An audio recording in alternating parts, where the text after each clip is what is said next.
ने राज्य सभापति को चिट्ठी लिखी। वंदे मातरम पर कुछ सांसदों का आचरण गलत है। इस चिट्ठी में इसका जिक्र गृह मंत्री अमित शाह करते नजर आए। साथ ही अमित शाह ने इस चिट्ठी में लिखा है कुछ सांसदों ने अस्वीकार्य आचरण किया है। अमित शाह ने 9 लोगों के नाम की सूची भी सौंपी है सभापति को। वंदे मातरम का विरोध करने वालों की सूची सौंपी है और कई लोगों ने वंदे मातरम का विरोध किया, जिसमें इमरान मसूद, शफीकुर रहमान का नाम भी इस सूची में शामिल किया गया है।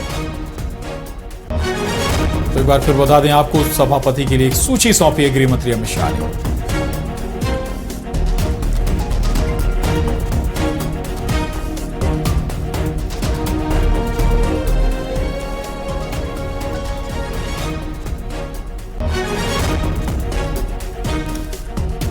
अमित शाह ने राज्यसभा सभापति को एक सूची सौंपी है। वंदे मातरम पर कुछ सांसदों का गलत आचरण का जिक्र है, उनके नाम भी इस सूची में हैं। 9 लोगों के नाम की सूची अमित शाह की तरफ से सौंपी गई, जिसमें उन लोगों का जिक्र है जिन्होंने वंदे मातरम का विरोध किया। इमरान मसूद, शफीकुर रहमान का नाम भी इस लिस्ट में शामिल है। धन्यवाद। अब बात वंदे मातरम पर सबसे बड़ी चर्चा की। वंदे मातरम की 150वीं सालगिरह पर सदन में चर्चा हुई। पहले प्रधानमंत्री नरेंद्र मोदी ने लोकसभा में वंदे मातरम को लेकर कांग्रेस पर हमला बोला, तो राज्यसभा में गृह मंत्री अमित शाह ने तुष्टीकरण के आरोप लगाते हुए कांग्रेस पार्टी पर वंदे मातरम के टुकड़े टुकड़े करने को लेकर वार किया। वंदे मातरम के गान को बंद करा दिया, अब फिर से खड़े हो। वंदे मातरम को लेकर सदन में आज दूसरे दिन भी चर्चा जारी रही।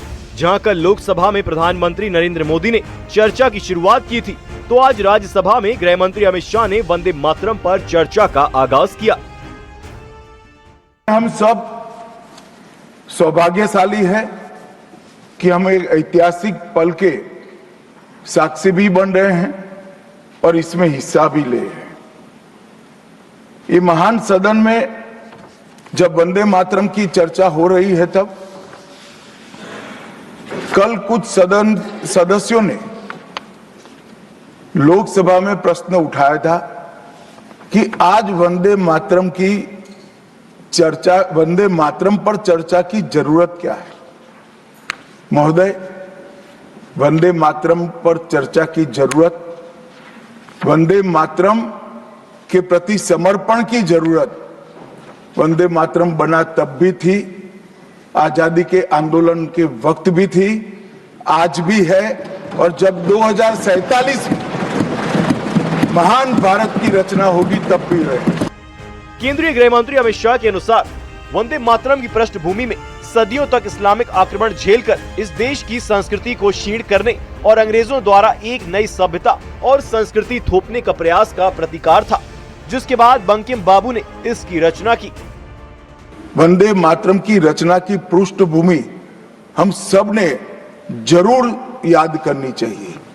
उसकी पृष्ठभूमि में सदियों तक इस्लामिक आक्रमण को झेलकर इस देश की संस्कृति और इस देश का इतिहास झंझोड़ने का काम, शीर्ण वीर्ण करने का काम हुआ था। उसके बाद अंग्रेजों ने अपने शासन के काल में, भारत के गुलामी के काल में, एक नई सभ्यता, एक नई संस्कृति हमें थोपने का प्रयास किया था, और उस वक्त ये वंदे मातरम का रचना बंकिम बाबू ने की। इस दौरान गृह मंत्री अमित शाह ने कांग्रेस पर भी हमला बोलते हुए दावा किया, कांग्रेस पार्टी तुष्टीकरण के तहत वंदे मातरम के टुकड़े न करती तो देश का विभाजन न होता। जब वंदे मातरम के 50 साल हुए तब क्या हुआ? वंदे मातरम के 50 साल हुए, देश आजाद नहीं हुआ था, और वंदे मातरम की स्वर्ण जयंती हुई 1937 में।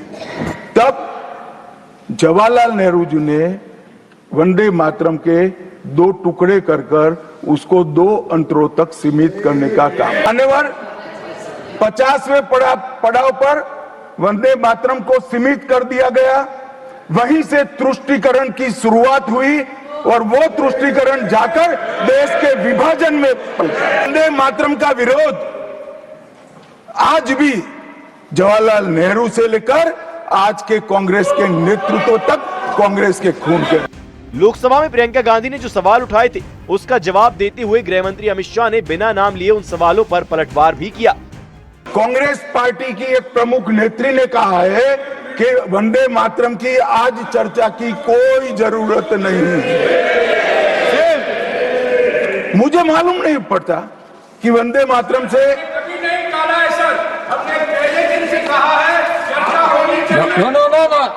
नेत्री क्या कहा? जयराम रमेश जी प्लीज बैठिए, प्लीज आप बैठिए जी। साहब, माननीय सदस्य जयराम जी का प्रॉब्लम है कि वो सिर्फ विपक्ष की ही बात सुनते हैं, अपने नेताओं की बात को सुनते नहीं है। मैंने ऐसा नहीं कहा, आपने कहा है। मैंने ऐसा कहा कि लोकसभा में चर्चा में कांग्रेस पार्टी की एक प्रमुख नेत्री ने कहा है कि अभी इस समय वंदे मातरम की चर्चा की कोई जरूरत नहीं। ये रिकॉर्ड पर है, रिकॉर्ड पर। वहीं इस दौरान गृह मंत्री अमित शाह ने वंदे मातरम नहीं गाने वाले विपक्षी नेताओं को लेकर भी राज्यसभा में हमला बोला। हम जब वंदे मातरम की गान की शुरुआत कर रहे थे उस वक्त भी मैं नाम देना नहीं चाहता, वरना औचित्य के सवाल उठाएंगे, कुछ टेक्निकल मुद्दे उठाएंगे, मगर इंडी अलायंस के ढेर सारे लोगों ने, मेरे पास नाम की सूची है, इनको आपत्ति नहीं हो तो मैं पढ़ सकता हूं, ढेर सारे लोगों ने कहा था कि हम वंदे मातरम नहीं गाएंगे। ना बोल दिया। और मैंने मेरी आंख से देखा है, कई सारे सदस्य वंदे मातरम होता है तो वंदे मातरम के गान के पहले संसद में बैठे होते हैं तो भी खड़े होकर बाहर चले जाते हैं। गृह मंत्री के इस बयान के बाद सदन का माहौल गर्मा गया, जिसके बाद कांग्रेस नेता जयराम रमेश ने ऐसे नेताओं की सूची अमित शाह से मांगी।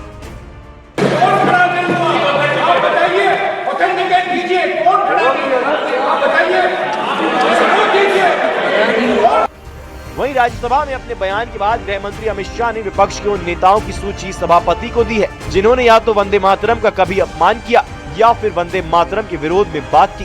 राज्यसभा में अमित शाह ने ये भी साफ किया कि इस चर्चा का बंगाल चुनाव से कोई लेना देना नहीं है। ये गीत बंगाल का ही नहीं, पूरे देश की धड़कन है और दुनिया भर में। और केंद्रीय गृह मंत्री अमित शाह की संसद भवन की कैंटीन में लंच करने की तस्वीरें सामने आई हैं। उनके साथ केंद्रीय मंत्री किरण रिजिजू हैं और केंद्रीय मंत्री नित्यानंद राय हैं। साथ ही साथ जो सांसद अनिल बलूनी हैं वो भी बैठे हुए हैं। अनिल बलूनी शाह की बगल वाली सीट पर बैठे नजर आए, जबकि दोनों केंद्रीय मंत्री टेबल के सामने वाली सीट पर बैठे थे। अमित शाह की थाली में पूरी, सब्जी, दही, चटनी नजर आ रही है।